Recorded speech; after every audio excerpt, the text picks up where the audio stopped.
Assalamualaikum warahmatullahi wabarakatuh. Kembali lagi bersama saya Rizky Royhan Sitompul SPI, peserta Latsar CPNS BPSDM Provinsi Sumatera Utara tahun 2022 dengan kelompok 3, gelombang 23, nomor absen 24. Rekan-rekan, di sini saya akan mempresentasikan terkait modul Core Value SN kolaboratif dengan mengambil materi yang berbahagia SSTM CAS. Selamat menyaksikan.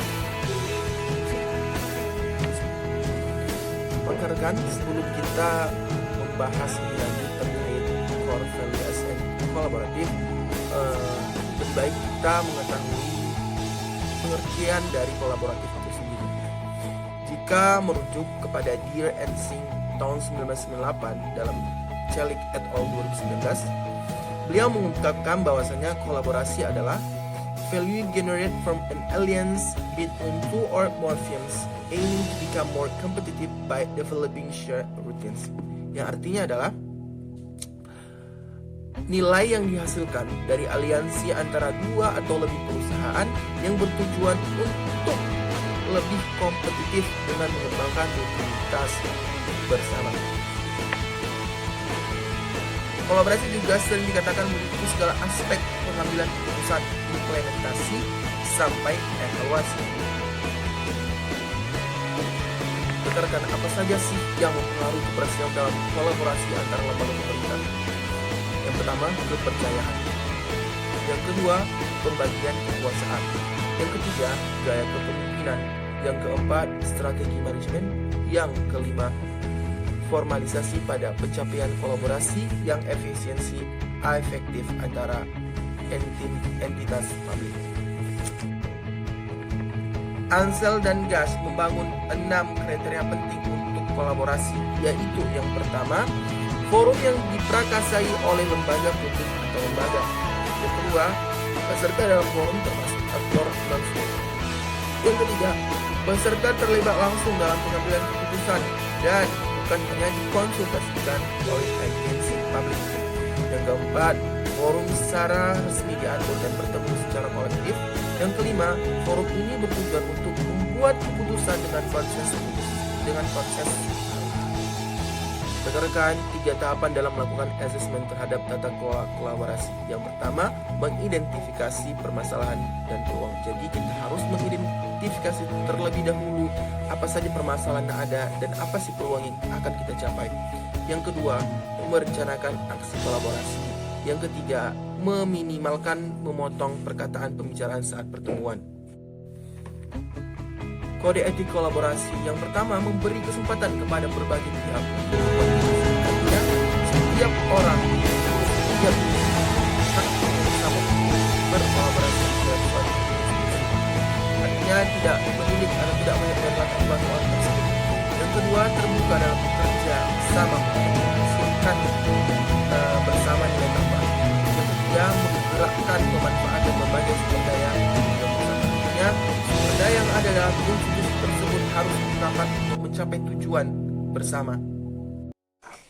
Rekan-rekan, terdapat 2 kata kunci dalam Core Value ASN kolaboratif, yaitu kesediaan kerjasama dan juga sinergi untuk hasil yang lebih baik. Estef et al. 2013 mengungkapkan beberapa aktivitas kolaborasi antar organisasi, yaitu yang pertama, kerjasama informal, yang kedua, perjanjian bantuan bersama, yang ketiga, memberikan pelatihan, yang keempat, menerima pelatihan, yang kelima, perencanaan bersama, yang keenam, penyediaan peralatan, yang ketujuh, menerima peralatan, yang kedelapan, memberikan bantuan teknis, kesembilan, menerima bantuan teknis, kesepuluh, memberikan pengelolaan hibah, dan yang ke-11, menerima pengelolaan hibah. Selanjutnya, Ansel dan Gas mengungkapkan beberapa proses yang harus dilalui dalam menjalin kolaborasi. Yang pertama adalah trust building. Artinya, dalam membangun kepercayaan dengan stakeholder mitra kolaborasi. Yang kedua, face to face dialog. Yang maksudnya adalah melakukan negosiasi dan baik dan bersungguh-sungguh.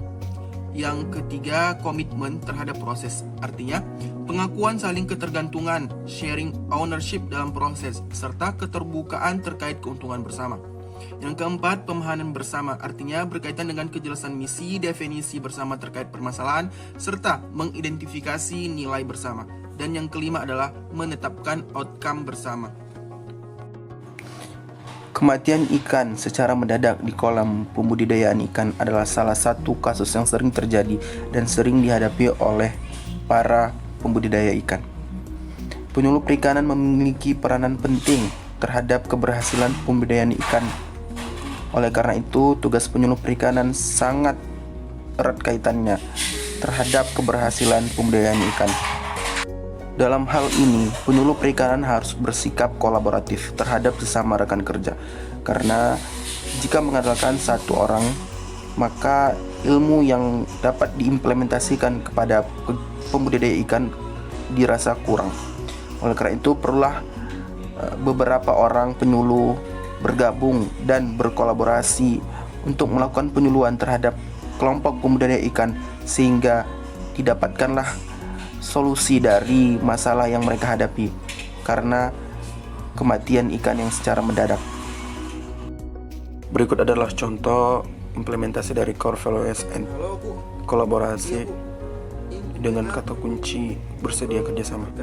Kasus kematian ikan yang tadi sore yang di desa Panipahan. Oke Bu, saya tunggu di kantor ya Bu. Terima kasih. Iya, jadi kayaknya kita perlu apa? Kita lakukanlah penyuluhan sama mereka. Kayaknya mereka perlu mengurangi pemberian pakannya itu karena terlalu banyak sisanya di bawah mengendap menjadi amoniak dan menjadi racun dari ikan itu kan. Iya Bu. Iya Pak, perlu itu Pak.